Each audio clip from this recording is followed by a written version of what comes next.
Good morning dear students and my dear friends, welcome back to my YouTube channel. जैसे कि आप सभी जानते हैं, this is Alvia Begum and after a long time I am shooting a video because I was so busy in my personal life. So आज जो हमारा जो वीडियो है एक्चुअली बहुत इम्पॉर्टेंट है और जैसा कि आप सभी को बताया the boards are coming, so please focus on your study and do hard work, make strong concentration on your study and write your own career with own pen. Okay, so come let's. जैसे कि आज का जो हमारा topic है इसका नाम है सेंट्रल डोग्मा ऑफ लाइफ. सो ये जो guys central dogma of life है ये एक ऐसी प्रोसेस है जिसपे कि पूरी हमारी लाइफ बेस्ड है, यानी जो हमारी बॉडी के अंदर ऑल एक्टिविटीज़ हो रही है, this all the activities are आप ये कह सकते हो कि सारी एक्टिविटीज़ जो हमारी बॉडी के अंदर हो रही है because of the central dogma है. जैसे कि आप ये जानते हो कोई बाइक है, अगर वो चल रही है तो that bike needs a petrol, ठीक है, for the function. That's like our body needs energy for any type of functions. तो हमें जो भी काम करना होता है उसके लिए जो एनर्जी चाहिए होती है वो हमें कहाँ से मिलती है? फूड से.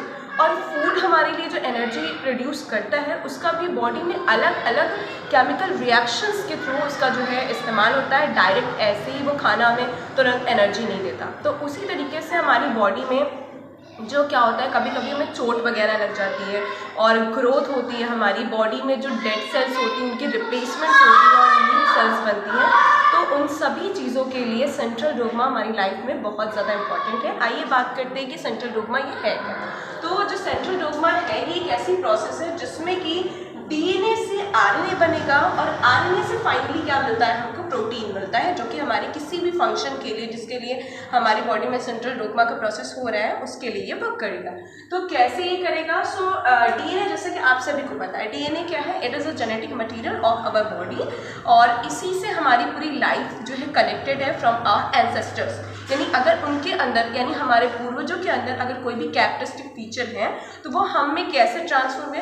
With the help of the DNA. तो डीएनए क्या करता है, जब डीएनए से डीएनए का फॉर्मेशन होगा, यानी कि यहाँ पे DNA replicates its own self, ठीक है, and this process is known as replication. And why this is known as replication? Because means कि replica is your image and DNA makes its image by the process of the replication and by the help of the enzyme DNA polymerase.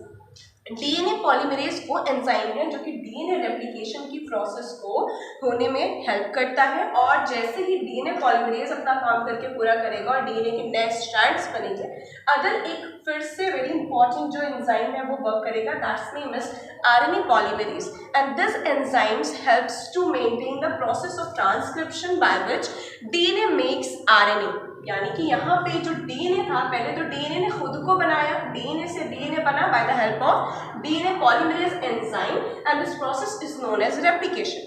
Then second step में क्या हो रहा है, by the help of the enzyme RNA polymerase DNA makes its again second material that is RNA.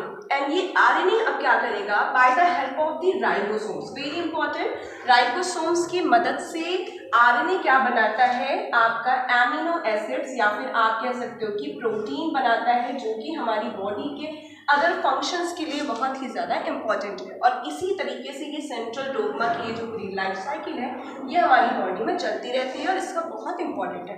अब ये कोई भी protein जो बना वो पर्टिकुलर अमीनो एसिड्स के लिए जब कोड करेगा तो देखिए जो अमीनो एसिड्स है वो क्या है.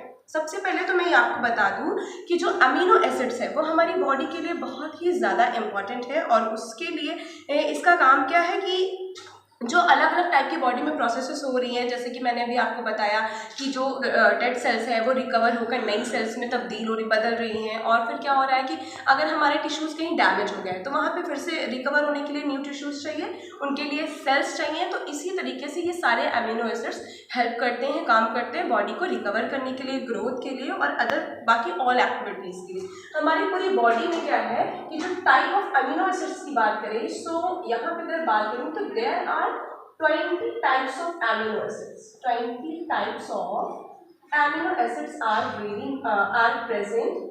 Amino acids are present. 20 type की अमीनो एसिड्स जो हैं ये प्रेजेंट होती हैं, पाई जाती हैं. लेकिन अगर हम बात करें कि ये 20 क्या पूरी इसेंशियल है तो ऐसा नहीं है.